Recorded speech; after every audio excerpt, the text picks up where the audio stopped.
की न्यूज, खबरों का सारथी। नमस्कार, उत्तराखंड की खबरों में आपका स्वागत है। मैं हूं मनोज मानस। खबरों का रुख करेंगे उससे पहले देख लेते हैं इस वक्त की अहम हेडलाइंस। ऋषिकेश व दून में भूमिगत केबलिंग के लिए 547 करोड़ रुपए मंजूर। सीएम धामी ने जताया पीएम मोदी का आभार। उत्तराखंड में धोखे या जबरन मतांतरण पर अब बिना वारंट की गिरफ्तारी, 20 साल से लेकर आजीवन कारावास तक सजा। उत्तरकाशी के धराली में फिर तबाही मचा सकती है। खीर गंगा मुहाने पर जमा है 15 फीट मलबा, सिर्फ 2 बोल्डरों पर अटका। उत्तराखंड में 26 जनवरी तक मिलेगी विवाह पंजीकरण शुल्क में छूट, गृह विभाग ने जारी किया अधिसूचना।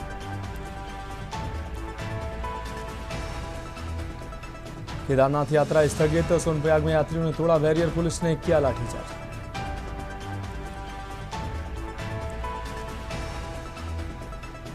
उत्तराखंड में मौसम विभाग का भारी बारिश का रेड अलर्ट जारी, संवेदनशील इलाकों में जाने से बचें।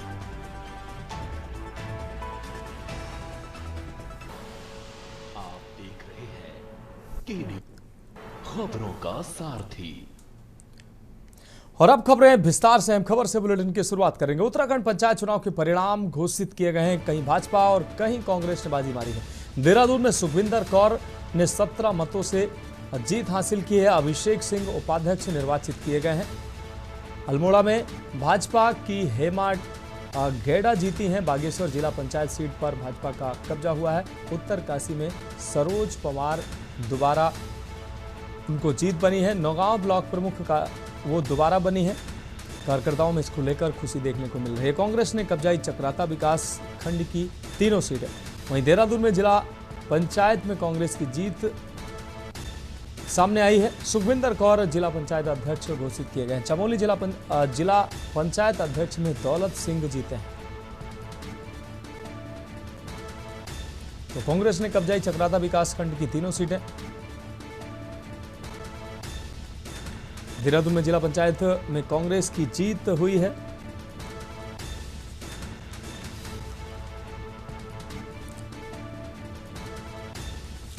चमोली जिला पंचायत अध्यक्ष में दौलत सिंह जीते हैं।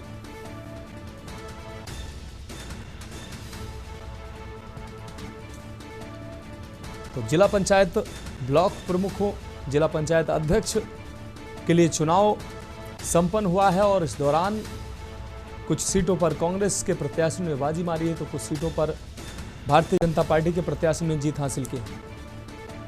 संवाददाता शिव नारायण हमारे साथ ज्यादा जानकारी के लिए हमारे साथ जुड़ गए हैं। शिव नारायण, अब ब्लॉक प्रमुख, जिला पंचायत, क्षेत्र पंचायत अध्यक्षों के लिए जो चुनाव संपन्न हुए हैं, इसमें मिलीजुली खुशी देखने को मिल रही है।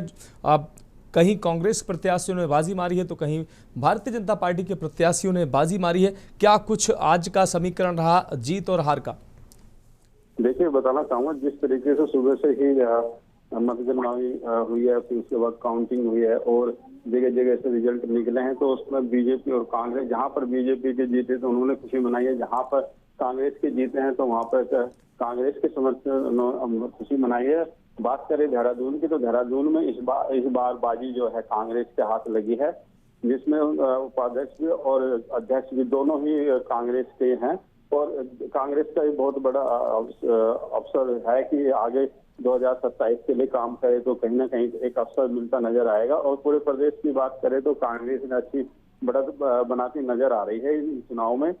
जी शिवनारायण, अगर बात करें अब उत्तराखंड की निकाय चुनाव की, तो पंचायत चुनाव की तो अधिकांश सीटों पर हालांकि भारतीय जनता पार्टी ने जीत हासिल की है, लेकिन कई सीटों पर कांग्रेस की भी जीत हुई है, जिससे कहीं ना कहीं आने वाले चुनाव में कांग्रेस के लिए संजीवनी साबित हो सकती है।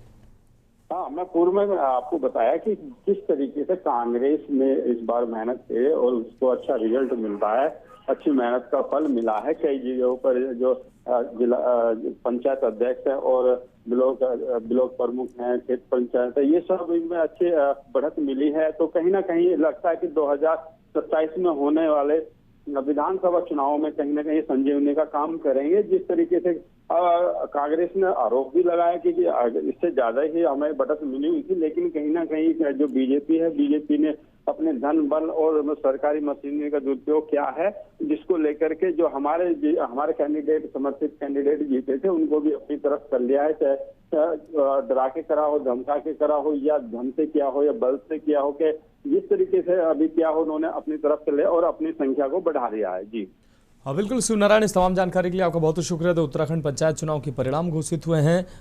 ब्लॉक प्रमुख, क्षेत्र पंचायत अध्यक्ष, जिला पंचायत अध्यक्ष चुनाव में भारतीय जनता पार्टी और कहीं कांग्रेस ने बाजी मारी। इस दौरान कांग्रेस को मिली जीत से उसको संजीवनी जरूर मिली है। तो देहरादून में सुखविंदर कौर को विजय हासिल हुई है। पंचायत चुनाव के परिणाम में भारतीय जनता पार्टी और कांग्रेस के प्रत्याशियों को जीत हासिल हुई। कहीं भाजपा तो कहीं कांग्रेस ने बाजी मारी है। कार्यकर्ताओं में इस दौरान खुशी देखने को मिली। देहरादून में सुखविंदर कौर 17 मतों से उन्होंने विजय हासिल की है।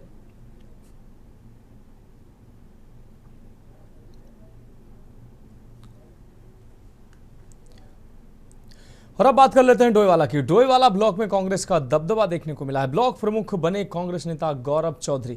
ज्येष्ठ और कनिष्क ब्लॉक प्रमुख पद पर भी कांग्रेस विजय हुई है। जीत से उत्साहित होकर कांग्रेसी कार्यकर्ताओं ने जश्न मनाया है। तो विजय जुलूस निकालकर खुशी का इजहार किया गया है। कड़ी सुरक्षा के बीच संपन्न हुई मतगणना।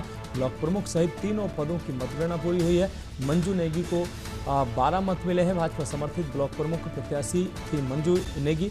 ज्येष्ठ ब्लॉक प्रमुख दानवीर सिंह हारे हैं। कनिष्ठ ब्लॉक प्रमुख पद पर आपको बता दें बीना देवी हारी हैं। डोईवाला में भाजपा को हार का सामना करना पड़ा। तो डोईवाला में कहीं ना कहीं कांग्रेस को जीत मिली है। डोईवाला ब्लॉक प्रमुख सहित तीनों पदों की मतगणना पूरी हुई है और कहीं ना कहीं यहाँ डोईवाला में कांग्रेस का परचम लहराता नजर आ रहा है। भाजपा समर्थित ब्लॉक प्रमुख प्रत्याशी थी मंजू नेगी, जिनको हार मिली है। डोईवाला से हमारे संवाददाता राजकुमार अग्रवाल हमारे साथ जुड़ गए हैं। राजकुमार, डोईवाला की अगर बात करें तो डोईवाला में ब्लॉक प्रमुख, कनिष्ठ ब्लॉक प्रमुख और ज्येष्ठ ब्लॉक प्रमुखों पर कांग्रेस ने बाजी मारी है। भाजपा को कहीं ना कहीं डोईवाला में निराशा हाथ लगी है। क्या कुछ अहम अपडेट है? बिल्कुल देखिए, क्योंकि डोईवाला को भाजपा का गढ़ माना जाता था, भारतीय जनता पार्टी का। यहाँ से विधायक भाजपा के हैं, सांसद भाजपा के हैं। पूरे हरिद्वार क्षेत्र में ये सीट आती है, संसदीय सीट से भी। लेकिन जिस तरीके से तीसरे पंचायत चुनाव हुए हैं, यहाँ पर कहीं ना कहीं भारतीय जनता पार्टी को हार का सामना करना पड़ा है। और कांग्रेस के गौरव चौधरी, जो कि पूर्व विधायक का चुनाव भी लड़ चुके हैं, वो ब्लॉक प्रमुख बन गए हैं। 40 में से 27 वोट उनको मिले हैं। यानी कि जो बीडीसी थे 40, उसमें से 27 बीडीसी जो है गौरव गिन्नी के पक्ष में आ गए, जिस वजह से बीजेपी हार गई और कांग्रेस जीत गई।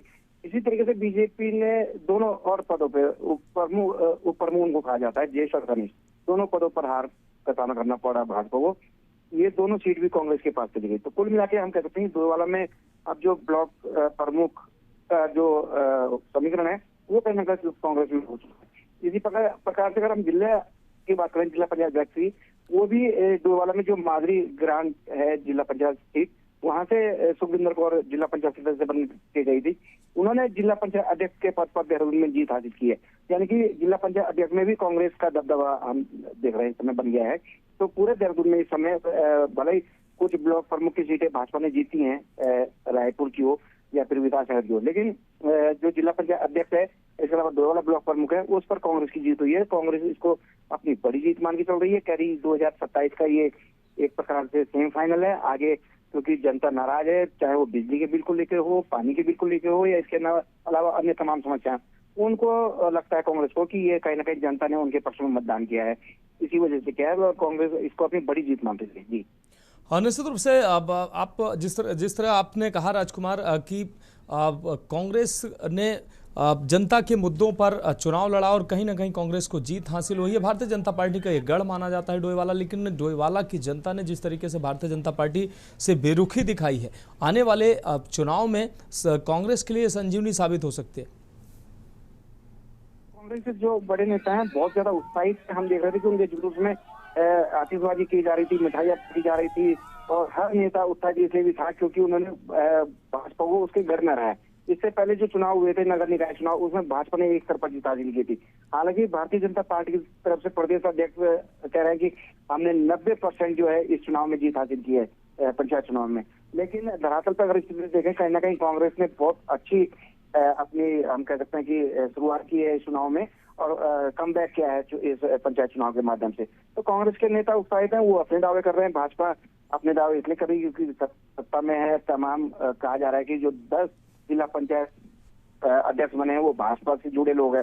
तो कहीं ना कहीं भाजपा के अपने दावे, लेकिन कांग्रेस को इस जीत से कहीं ना कहीं संजीवनी मिली है और कहेगी 2027 का सेमीफाइनल और आगे हम जनता के साथ चलेंगे और 2027 में बड़ा हम लोग खेल करेंगे। इस तरह के दावे भी कांग्रेस लोग कर रहे हैं। जी हाँ बिल्कुल राजकुमार, इस तमाम जानकारी के लिए आपका बहुत शुक्रिया। तो ब्लॉक प्रमुख में कांग्रेस नेता गौरव चौधरी को विजय हासिल हुई है। डोईवाला में कांग्रेस का दबदबा देखने को मिला है, जबकि डोईवाला बीजेपी का गढ़ माना जाता है, लेकिन कहीं ना कहीं कांग्रेस ने यहाँ अच्छा प्रदर्शन किया है।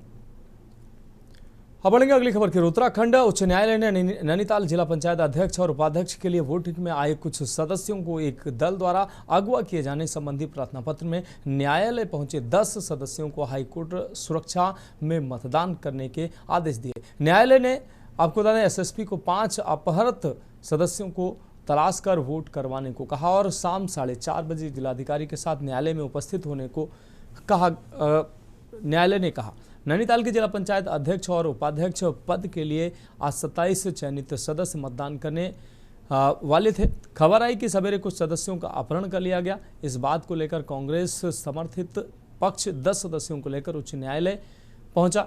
न्यायालय ने डीएम वंदना सिंह और एसएसपी प्रहलाद नारायण मीणा को ऑनलाइन तलब किया। दोनों ऑनलाइन उपस्थित हुए। न्यायालय ने याची के अधिवक्ता अवतार सिंह रावत और डीएस मेहता के साथ महाधिवक्ता एसएन बाबुलकर और सीएससी चंद्रशेखर सिंह रावत को सुना। न्यायालय ने उपस्थित देवकी बिष्ट, पूनम बिष्ट, पुष्पा नेगी, निधि जोशी, अनीता आर्या, निशांत कुमार, अर्नव कंबोज, मीना देवी, हेमचंद्र नैनवाल और संजय बोहरा को हाईकोर्ट की सुरक्षा में पोलिंग बूथ तक ले जाने को कहा। इसके लिए हाईकोर्ट के सीओ रमेश बिष्ट को जिम्मेदारी सौंपी गई है। न्यायालय को बताया गया कि 5 सदस्य शहर से बाहर हैं, जिन्हें लाने के लिए न्यायालय ने एसएसपी को कहा। आरोप लगाया गया कि दिन दोपहरी पुलिस और सत्ता के लोग सदस्यों को मार रहे हैं और उठाकर ले जा रहे हैं। न्यायालय ने कहा कि एसएसपी व डिपार्टमेंट की जिम्मेदारी है किसी भी प्रकार का वायलेंस ना हो उसको रोका जाए। महाधिवक्ता ने कहा कि हम स्तब्ध हैं कि कैसे राजनीतिक लोग न्यायालय में आकर धमकाते हैं और न्यायालय को प्रेशर में लेकर निर्णय अपने पक्ष में करवाते हैं। इस पर मुख्य न्यायाधीश ने कहा कि यहाँ तो बार के सम्मानित अधिवक्ता गणाए हैं जो अपनी बात रख रहे हैं। न्यायालय ने एसएसपी और डीएम को 4:30 बजे आने को हालांकि कहा था। उसी तरह सौरभ होटल में भी जो हमारे सुमित हरदेव हर कमरे को छानबीन की जाती है। लगातार हमारे जिला पंचायत सदस्य के खिलाफ मुकदमे कायम किए जा रहे थे, एफआईआर दर्ज की जा रही थी। जिला पंचायत अध्यक्ष के जो पति हैं पुष्पा नेगी जी के पति लाखन सिंह जी के खिलाफ भी आरोप लगाए जा रहे थे। लोकतंत्र की हत्या जो है प्रशासन और पुलिस करा रही है, दलाली कर रही है भारतीय जनता पार्टी की। हमें लोकतांत्रिक व्यवस्थाओं पर भरोसा था, तभी हम माननीय उच्च न्यायालय की शरण में आए हैं। देखिए विधायक की शर्ट फाड़ रहे हैं, छाते से मार रहे हैं, धक्का मुक्की कर रहे हैं, नेता प्रतिपक्ष जी पे हाथ लगा रहे हैं, महिलाओं पे हाथ लगा रहे हैं। वो तो माननीय उच्च न्यायालय का सम्मान भी करते हैं और उन्होंने सख्त निर्देश दिए हैं। नहीं, हाँ, डीएम को कहा कि इंश्योर करो कि उनकी वोट पड़े, अगर समय आपको एक्सटेंड करना पड़े जो भी वोटिंग टाइम है वो टाइम करो और 4:30 बजे कोर्ट को रिपोर्ट करो। फिलहाल खबरों में वक्त एक ब्रेक का है, जल्द हाजिर होंगे। आप देख रहे हैं के न्यूज, खबरों का सार। ब्रेक के बाद उत्तराखंड की खबरों में एक बार फिर से आपका स्वागत है। अब रुक करेंगे अगली खबर का। खबर नैनीताल से है, जहां भीमताल ब्लॉक प्रमुख पद के लिए भाजपा प्रत्याशी डॉक्टर हरीश बिष्ट विजेता घोषित हुए। उन्होंने अपने निकटतम प्रतिद्वंदी हिमांशु पांडे को शिकस्त देने में कामयाबी हासिल की। भाजपा प्रत्याशी को 28 जबकि कांग्रेस उम्मीदवार को 10 मत मिले हैं। चुनाव परिणाम घोषित होते ही भाजपा प्रत्याशी के समर्थकों ने ढोल नगाड़ों के साथ उनका स्वागत किया। नवनिर्वाचित ब्लॉक प्रमुख ने कहा कि चुनाव परिणाम को लोकतंत्र की जीत बताया, साथ ही शांतिपूर्ण मतदान के लिए सभी के सहयोग की भी सराहना की। इस दौरान बड़ी संख्या में लोगों ने अपने निर्वाचित नेता का माल्यार्पण कर स्वागत किया और जीत की शुभकामनाएं भी दी।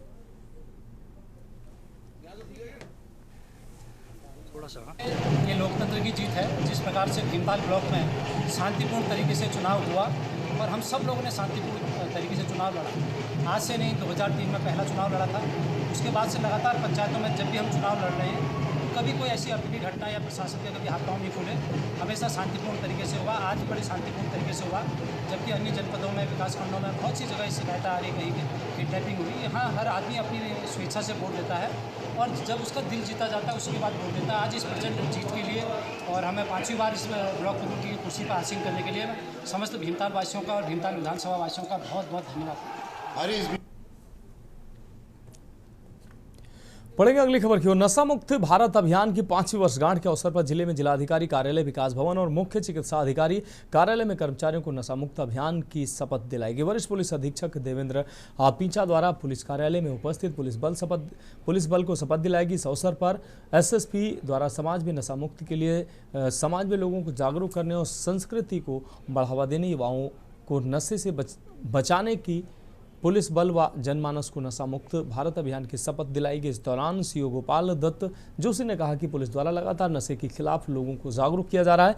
वहीं अवैध रूप से नशे का कारोबार करने वालों के खिलाफ लगातार कार्रवाई भी की जा रही है। पुलिस की ये कार्रवाई आगे भी जारी रहेगी। वहीं जिलाधिकारी आलोक कुमार पांडे द्वारा न्यू कलेक्ट्रेट के कार्मिकों को नशा मुक्त अभियान की शपथ दिलाई गई और कहा कि समाज में हर व्यक्ति का कर्तव्य है कि वह नशे से दूर रहे और लोगों को भी नशे से दूर रहने के लिए प्रेरित करे। और मुख्य विकास अधिकारी रामजी शरण शर्मा द्वारा विकास भवन के सभी अधिकारी कर्मचारियों को भी नशा मुक्त अभियान की शपथ दिलाई गई।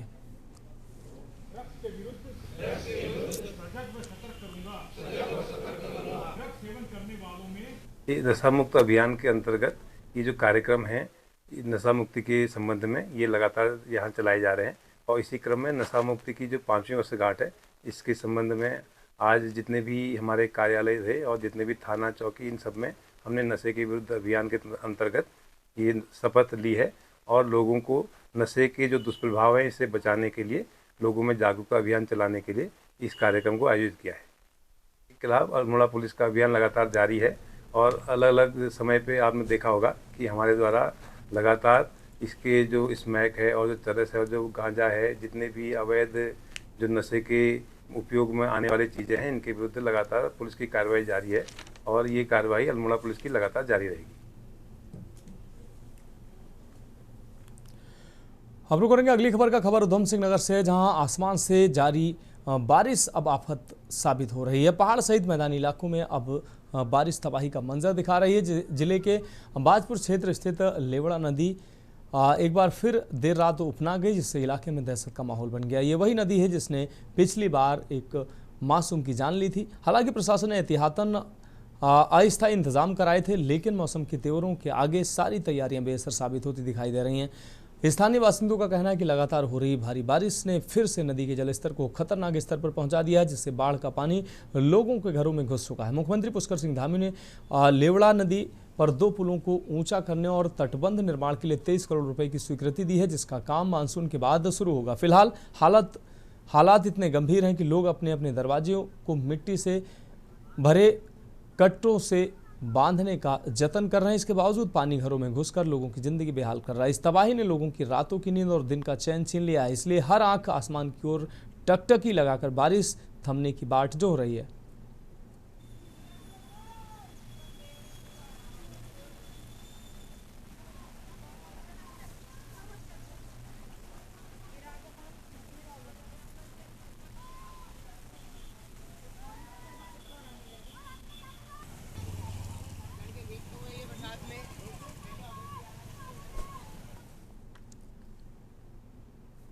बढ़ेंगे अगली खबर की ओर। उत्तराखंड हाईकोर्ट में हल्द्वानी मेयर चुनाव में ललित जोशी के वोट रद्द किए जाने को लेकर जिला सत्र न्यायालय द्वारा खारिज करने के आदेश को चुनौती देती याचिका पर सुनवाई हुई।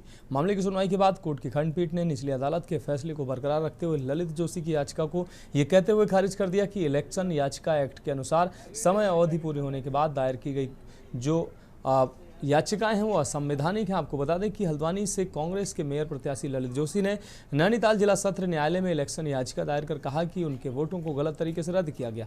उन्होंने कहा कि वोटर लिस्ट से कई लोगों के नाम काटे गए। सरकार ने अपने प्रत्याशी को जिताने के लिए अपनी पावर का दुरुपयोग किया। सरकार ने उन्हें छल कपट से हराया। प्रशासन द्वारा मनमानी की गई और चुनाव में अनियमितताओं के कारण उन्हें हार का सामना करना पड़ा, इसलिए इस चुनाव को निरस्त किया जाए। याचिका में कहा गया कि 23 जनवरी को उत्तराखंड में नगर निकाय चुनाव हुए थे, जबकि 25 जनवरी को मतगणना के बाद हल्द्वानी से भाजपा प्रत्याशी गजराज बिष्ट ने मेयर सीट पर जीत हासिल की थी। हल्द्वानी में कुल मत 1,58,646 पड़े, जिसमें 68 मत कांग्रेस के ललित जोशी को मिले हैं। वहीं बीजेपी के गजराज बिष्ट को 71,962 मत मिले। 6,769 मत जो है वो रिजेक्ट हुए थे।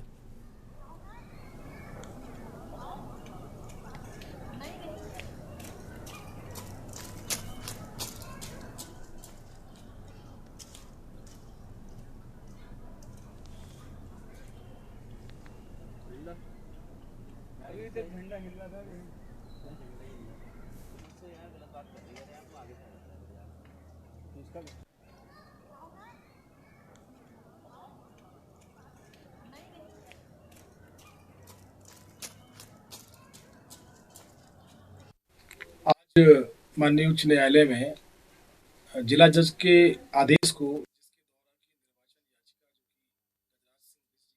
ललित जोशी जी ने दाखिल की थी, खारिज कर दिया गया था।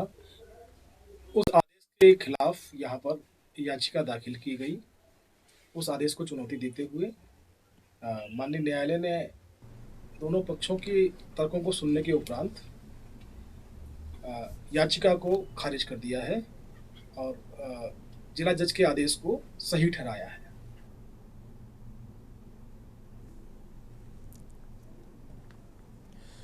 उत्तर प्रदेश में बर्ड फ्लू की दस्तक के बाद देहरादून जिला प्रशासन अलर्ट हो गया है। बर्ड फ्लू की रोकथाम को लेकर जिलाधिकारी सबिन बंसल ने ऋषिपर्णा सभागार में सभी संबंधित अधिकारियों की बैठक लेते हुए सतर्क रहने और समन्वित रूप से कार्रवाई करने के निर्देश दिए हैं। आपको बता दें, एवियन इन्फ्लुएंजा, जिसे आमतौर पर बर्ड फ्लू के रूप में जाना जाता है, एक अत्यधिक संक्रामक वायरल बीमारी है जो पक्षियों को प्रभावित करती है। ये बीमारी मनुष्यों में भी फैल सकती है, हालांकि ये दुर्लभ है।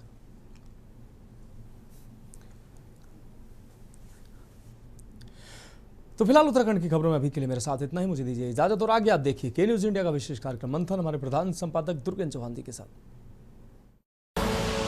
आप देख रहे हैं के न्यूज।